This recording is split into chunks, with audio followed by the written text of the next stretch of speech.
Sepulang dari pasar, mama tampak bahagia. Ditanya sama papa yang lagi makan pakai rendang, "Kenapa kau senyum-senyum?"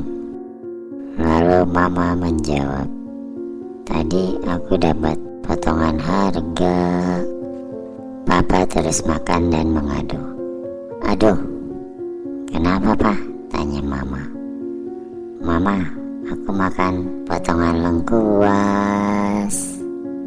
Tak lama pulanglah kucing mereka si Oyen. Di mulutnya ada sesuatu. Mama dan papa melihatnya. Ada potongan tikus. Mama dan papa kabur ke kamar anaknya. Di sana anaknya lagi tiduran sambil megang potongan tubuh.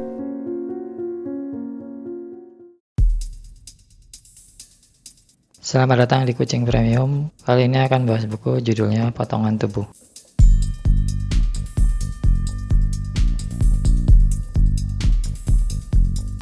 Tapi potongan tubuhnya beda ya sama yang sebelumnya.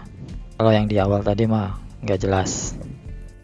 Buku ini kumpulan cerpen dari 7 penulis yang beda, semuanya berasal dari Korea Selatan. Potongan tubuh jadi salah satu cerpennya. Kita akan bahas beberapa cerpennya aja, perwakilan. Cerita pertama judulnya Benar, Aku Seekor Jerapah. Meski judulnya ada jerapahnya, ternyata ceritanya emang bukan tentang kuda Nil. Jerapahnya pun munculnya menjelang penutupan. Dan agak bingungi karena tiba-tiba muncul gitu aja. Tahu-tahu ada jerapah. Kurang tahu juga kenapa harus jerapah.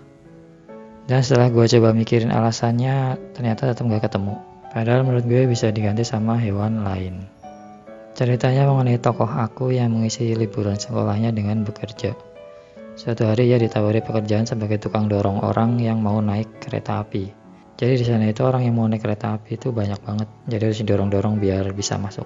Dempet-dempetan gitu ya. Hingga kemudian ayahnya menghilang. Cerita pertama cenderung biasa aja. Yang menarik justru waktu baca penulisnya yaitu Park Min-gyu yang ternyata juga menulis genre science fiction. Ini bikin gue penasaran baca tulisan beliau yang lain. Oh ya, di buku ini tiap kali cerpennya selesai ada biografi singkat penulisnya.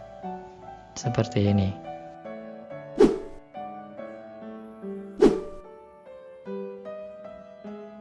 Lanjut cerita berikut. Judulnya Istri Lelaki Miskin. Seorang suami gak sengaja menemukan buku harian istrinya dan dibaca. Terus kaget deh. Kira-kira si istri nulis apa ya? Kok suaminya sampai kaget? Coba pilih salah satu. Dari pilihan berikut ini. A. Dear Diary. Tadi aku belanja ke pasar, terus ke tukang ikan. Gak taunya di sana gak jual semangka.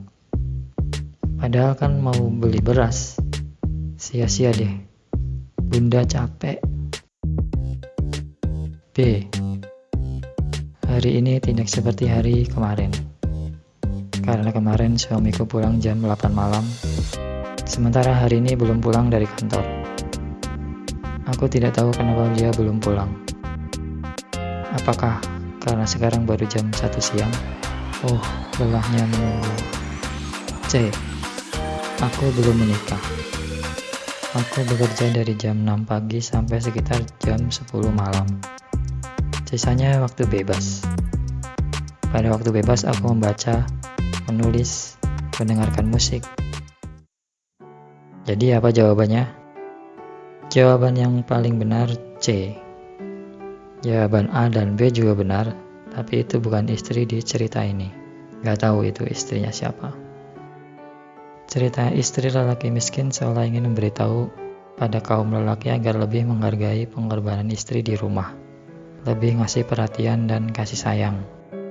Karena jadi ibu rumah tangga itu juga melelahkan ya.